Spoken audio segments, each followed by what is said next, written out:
Kasi ayan, lumalaban yan eh. Dito sa aking ano, bantam. Tignan nyo ha. Ayan yung aking katian na ano, na labuyo. Lumalaban na dito sa aking katian na bantam.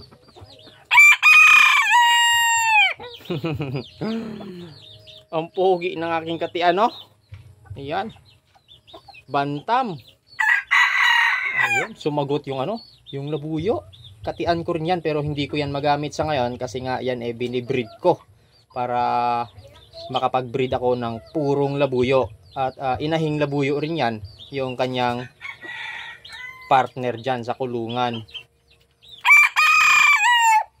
At sa ngayon, ito muna yung aking gagamitin.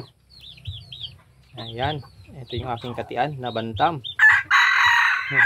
Sumasagot yung ano, yung labuyo kasi yan eh lumalaban dito sa aking bantam. Ayan, lumalaban. Ayan, lumalaban yan. Matapang na.